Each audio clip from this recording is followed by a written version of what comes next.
There is a lot of confusion out there about D9 Navamsa chart कि वो होता क्या है, उसको रीड कैसे करते हैं एंड पर्सनली मैं उसको कैसे रीड करता हूँ। ठीक है, अब सी देखो कि जैसे अगर आप अपने टीन्स में हैं, ट्वेंटीज़ में है ना, एंड यू आर सेइंग कि ये मेरा बेसिक नेचर है, ऐसे ऐसे है, और पंडित जी ने कहा है लगन चार्ट देख के कि ये प्लानट ढलता हुआ है, डेबिलिएटेड है, ये वाला जो है अच्छा रिजल्ट देगा, ये बुरा रिजल्ट देगा, दिस दैट आप जो है जो बता रहे हैं वो ये है अब वो है ना। तो अगर आप ये सारे क्वेश्चंस आपके दिमाग में हैं, पहली बात तो आप मेरी बात समझिए, जो आपकी मेंटल लेवल है, जो आपकी मेंटेलिटी है, जो आप अभी सोच रहे हैं, है ना, वो चीज़ आफ्टर द एज ऑफ 30 वो चीज़ नहीं रहने की, है ना। आपका थॉट प्रोसेस बिल्कुल चेंज हो जाता है, एंड जो भी आप सोचते हो कि मैं ये करूँगा वो करूँगा, देन आफ्टर 30 जो है आपकी बिल्कुल जो थिंकिंग प्रोसेस है वो बिल्कुल चेंज हो जाता है। ठीक है, एंड उसी को मैच्योरिटी कहते हैं। ठीक है, 2 साल का बच्चा जो है वो सीख जाता है बोलना, लेकिन कब क्या बोलना है, किससे बोलना है, वो चीज़ समझने में पूरी ज़िंदगी निकल जाती है लोगों की, है ना। एंड यस, छुप के पीना आसान है लेकिन पी के छुपाना बहुत मुश्किल। ये मैंने क्यों बोला मुझे भी नहीं पता। ठीक है, तो एक बात समझना आप मेरी कि जो नवामसा चार्ट है, D1 चार्ट क्या होता है? D1 चार्ट होता है लगन चार्ट, आपका पहला चार्ट। ठीक है, जो आप खोलते हैं कुंडली में, वो आपका D1 चार्ट है, एंड वो आपकी पूरी पर्सनैलिटी बताता है। ठीक है, एंड नवामसा चार्ट जो होता है वो हमने नाइन्थ हाउस को ऑपरेशन करके उसको पूरा खोल दिया। ठीक है, सर्जिकली उसको ओपन कर दिया, तो वो आपका D9 चार्ट है। ठीक है, वो आपका होता है चार्ट ऑफ फॉर्चून, लक, जो आप लक अपनी शादी के बाद अपने स्पाउस के थ्रू लेके आएंगे, और पास्ट लाइफ से जो आप लक लेके आ रहे हैं। ठीक है, अब द पॉइंट इज, जैसे कि ये एक फ़ोन है मेरे पास। ठीक है, फ़ोन तो हो गया मेरा D1 चार्ट, लेकिन जो उसमें वाईफाई है वो हो गया, जो फ़ोन के अंदर वाईफाई है वो हो गया आपका D9 चार्ट। ठीक है, अब पॉइंट ये है कि दोनों चीज़ें साथ साथ चलेंगी। जैसे गाड़ी हो गई D1 चार्ट, पेट्रोल हो गया नवाम चार्ट, D9 चार्ट। ठीक है, बहुत इंपॉर्टेंट चार्ट है क्योंकि लक के लिए होता है, फॉर्चून के लिए होता है, हायर नॉलेज विजडम के लिए होता है, स्पाउस के लिए होता है। एंड आप एक बात समझना, जो D1 चार्ट है कैसे रीड करते हैं वो मैं आपको समझाऊंगा बिल्कुल एक नए तरीके से। जो D1 चार्ट होता है आपका, वो आपका सोल है, सोल। ठीक है, वो आपका शरीर है, और जो D9 चार्ट है वो आपकी आत्मा है। ठीक है, लेकिन जो D1 चार्ट है उसको कौन सा प्लेनेट होल्ड करता है? सन। ठीक है, सन जो है D1 चार्ट को होल्ड करता है। D9 चार्ट को कौन होल्ड करता है? Planet Venus. ठीक है, ऐसे ही जो आपका D7 चार्ट है उसको होल्ड करता है, आपके बच्चों के लिए होता है D7 चार्ट, उसको जुपिटर होल्ड करता है। ठीक है, तो सारे डिविजनल चार्ट को रीड करना बहुत ज़रूरी होता है अगर आपको डिटेल में चीज़ें एनालाइज करनी है एकदम परफेक्शन के साथ। ठीक है, बट द थिंग इज जो आपका नवामसा चार्ट है, D9 चार्ट को आपने खोला है पूरा अच्छे से, वो आप आफ्टर द एज ऑफ 28-30 के बाद आपको देखना है। ठीक है, अब ऐसा तो है नहीं कि 30 के बाद आप लगन चार्ट नहीं देखोगे, वो भी आप देखोगे, लेकिन जैसे कि मैं आपको बताऊं, कोई प्लेनेट आपका लगन चार्ट में, जैसे कि सन है, वो ढलता हुआ है, या कोई भी प्लेनेट आपका ढलता हुआ है, एसेंडेंट आपका अलग है वहाँ पे, तो वो आपको यूथ में इफेक्ट करेगा। ठीक है, अब सेम प्लेनेट को आप देखो, जैसे मैं कुंडली देखता हूँ, मैं कहता हूँ, लोग कहते हैं कि नहीं ये तो ढलता हुआ है, बुरा इफेक्ट देगा, ऐसा नहीं होता। ठीक है, आप 28-30 की एज के बाद वो प्लेनेट आपको कैसा रिजल्ट देगा वो आप नवामसा चार्ट से देखेंगे। ठीक है, देन आप नवामसा चार्ट को रीड कैसे करेंगे? ठीक है, नवामसा चार्ट में जैसे कि मैंने आपको बताया था कैरियर वाली वीडियो में, आत्मकार का क्या होता है, प्लेनेट जो सबसे ज़्यादा डिग्री होल्ड कर रहा है, लेट्स से वो कोई भी प्लेनेट आपका जुपिटर है, वो जो सबसे हाईएस्ट डिग्री होल्ड कर रहा है। ठीक है, सर्टन जो टेक्स्ट हैं वो ये भी कहते हैं कि जो नवामसा चार्ट होता है उसमें जो है डिग्री और नक्षत्र नहीं होते हैं, कोई कोई टेक्स्ट ऐसा कहता है, लेकिन ऐसा नहीं है। नवामसा चार्ट को भी बिल्कुल ही डीप में देखना होता है, जो भी जैसे जैसे आप लगन चार्ट को रीड करते हैं वैसे ही आप नवामसा चार्ट को रीड करेंगे।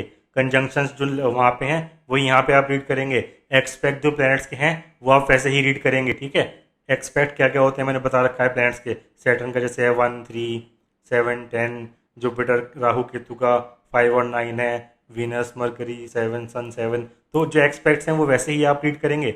लेकिन जब नवामसा चार्ट आप खोलेंगे तो सबसे पहली चीज़ आपको देखनी है, जो प्लेनेट लगन चार्ट के थ्रू आपने आत्मकाल का अपना निकाला था, planet holding the highest degree, let's say वो जुपिटर है, मैंने भी बताया था, सॉरी मैं अलग बात पे चला गया। तो जुपिटर जो है वो नवामसा चार्ट में कैसा बैठा हुआ है, पहली चीज़ तो आपको ये चीज़ देखनी है कि नवामसा चार्ट में जुपिटर कैसा है, या वो त्रिकोण में आ रहा है 1, 5, 9, या केंद्र में आ रहा है 1, 4, 7, 10, तो ठीक है। तो अगर आत्मकारका की कंडीशन उस प्लेनेट की, क्योंकि नवांशा चार्ट में आपका असेंडेंट अलग है, सब अलग अलग बैठा होगा, समझ में नहीं आता आत्मकारका नवांशा चार्ट में कैसा बैठा हुआ है, ये चीज़ आप देखें। अगर वो बताया मैंने त्रिकोण में या केंद्र में आ रहा है तो वो अच्छा है, दुष्टाना में आ रहा है तो वो थोड़ा बैड इफेक्ट्स देगा, ठीक है आपको after the age of 28 and शादी के बाद, ठीक है। केवल पार्टनर के लिए नहीं होता है वो, अगर आपकी शादी नहीं भी हुई तो भी आपको फॉर्चून तो देगा ना वो, समझना। आत्मकार का सेकंड चीज़ आप देखनी है उसमें आपको ninth house, condition of ninth house. क्यों? क्योंकि हम नाइन्थ हाउस को खोल के देख रहे हैं सर्जिकली, एंड D9 चार्ट को मैंने भी बताया था वीनस होल्ड करता है, ठीक है। वीनस सिग्निफिकेटर है D9 चार्ट का। तो नवांशा चार्ट में आपका जो नाइन्थ हाउस का लॉर्ड है, नाइन्थ हाउस को जो प्लैनेट होल्ड करता है, उसकी कंडीशन कैसी है, ये चीज़ आपको देखनी है, ठीक है। थर्ड चीज़ आप ये देखेंगे कि वीनस कहाँ बैठा है आपका। वीनस आपका, क्योंकि वीनस क्यों, वीनस सिग्निफिकेटर है D9 चार्ट का, तो वीनस की कंडीशन आपको देखनी है, ठीक है। कि आपका वो दुष्टाना में चला गया तो बैड इफेक्ट्स देगा आफ्टर मैरिज, या केंद्र में त्रिकोण में है तो सही है, ठीक है। ये बात जो है सब प्लैनेट्स के लिए एप्लीकेबल है, कि अगर जो प्लैनेट है D1 चार्ट में आपका आपको लग रहा है आपके हिसाब से ख़राब है, मेरे हिसाब से तो कुछ ख़राब होता ही नहीं, क्योंकि हर चीज़ का तरीका होता है, ठीक है। एंड फिर आफ्टर द एज ऑफ 28 30 35 की एज तक अगर आप आते हैं, वो प्लैनेट आपको अच्छा रिजल्ट दे रहा है, क्यों? उसको आप नवांशा चार्ट में देखिए, ठीक है। मैच्योर होने के बाद आपका नवांशा चार्ट जो है, क्योंकि लोग कहते हैं कि ठीक है मेरी दशा आने वाली है इसकी, मेरा तो बहुत ख़राब प्लैनेट बैठा हुआ है पर्टिकुलर, लेकिन आपकी एज जो है, क्योंकि केंद्र दोष वगैरह भी आपको एक सर्टन एज तक इफेक्ट करते हैं, ठीक है। प्लैनेट्स मैच्योर हो जाते हैं विद टाइम, है ना। एंड देन जो है आपका नवांशा चार्ट इन प्ले आ जाता है। तो फर्स्ट थिंग आत्मकार का, और सेकंड आपका हो गया condition of ninth house, ninth Lord, ठीक है। Third placement of Venus, Venus आपका यहाँ पे डलता हुआ है, यहाँ पे अच्छा बैठा हुआ है, तो ऑब्वियसली आपको वो अच्छा रिजल्ट देगा आफ्टर मैरिज, फॉर्चून आपका अच्छा रहेगा। ये तीन फैक्टर आपको देखने हैं। चौथा फैक्टर आपको ये देखना है कि जो प्लैनेट है सेकंड हाईएस्ट डिग्री आपकी होल्ड करता है, ठीक है।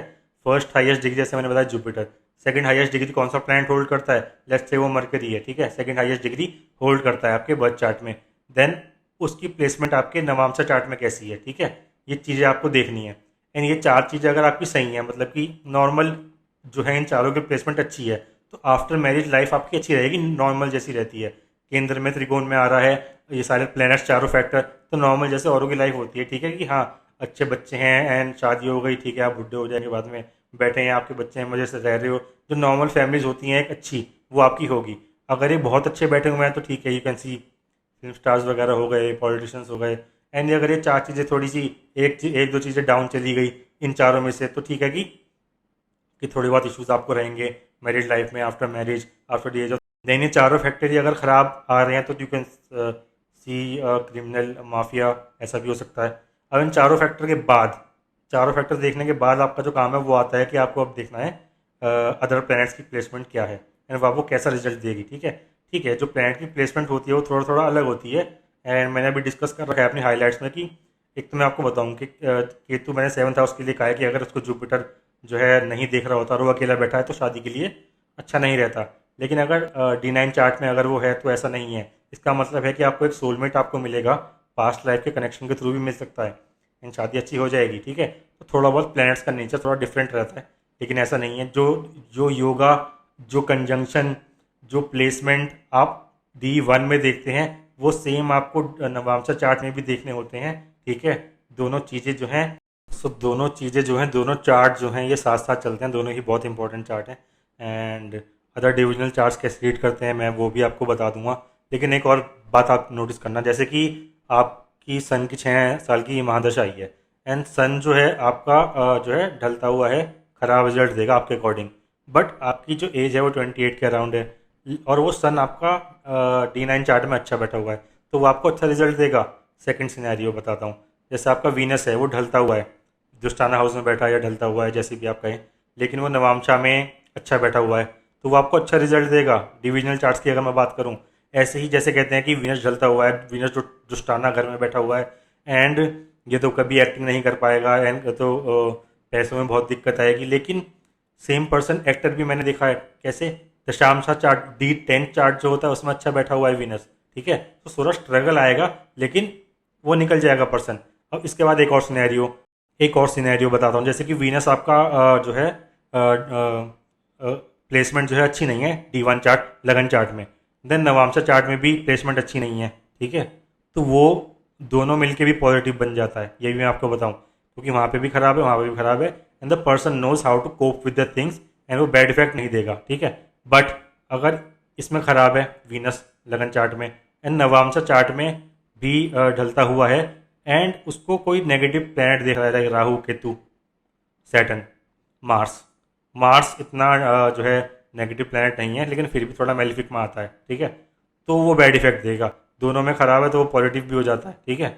लेकिन अगर इसमें ख़राब है एंड वहाँ पे ख़राब के साथ साथ कंजंक्शन में है, दुष्टाना घर में है और कंजंक्शन में है बैड प्लैनेट्स के साथ, तो वो आपको बैड इफेक्ट्स देगा। तो ऐसे आप जज कर सकते हैं आपकी होल ऑफ लाइफ कैरियर कैसे निकालना है। मैंने आपको बता रखा है पहले अर्लियर वीडियोज़ में कि आत्मकारका के थ्रू आपको अपना कैरियर, एंड यस आत्मकारका के थ्रू ही कैरियर जो है आपको बेस्ट सूट करेगा। एंड देन ठीक है, और डिविजनल चार्ट्स की भी मैं बात करूँगा, चलित चार्ट की भी मैं बात करूँगा। तो मेरा पॉइंट यही है आपका समझाने का कि केवल एक चीज़ को देख के आप जज नहीं कर सकते। ये आपको कोई नॉर्मल डेली हॉरोस्कोप नहीं है कि हम पढ़ रहे हैं लगन चार्ट है एंड आपका स्कॉर्पियो हो, आप एसेंडेंट ये है कैंसर हो, एंड ठीक है वो चीज़ भी आप अगर वैदिक के थ्रू देखेंगे तो डेट्स मैच नहीं करती हैं। पहले आप देखें कि आपका सन साइन क्या है, मून साइन क्या है, ठीक है, वो आपका एक्चुअल में है भी जो आप देखते हुए आ रहे हैं, तो ठीक है।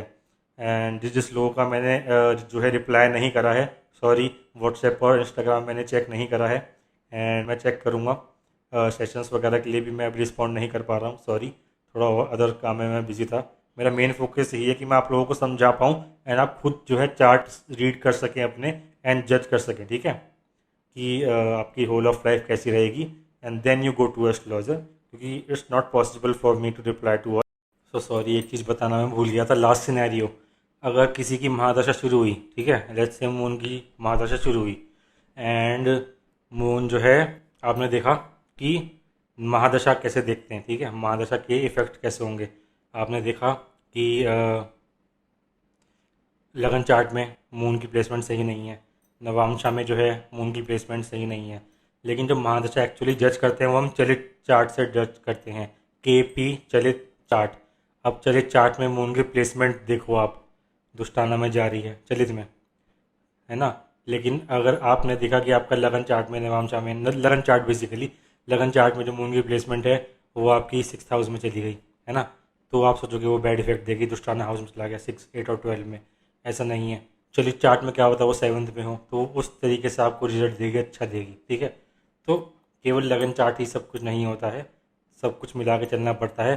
सारे सारे डिविजनल चार्ट्स को लगन चार्ट की तरह ही हमें रीड करना होता है, एंड ये जो मैंने पॉइंट्स बताए हैं ये आप रीड करें, देखें एंड मैच करें, ठीक है। बाय।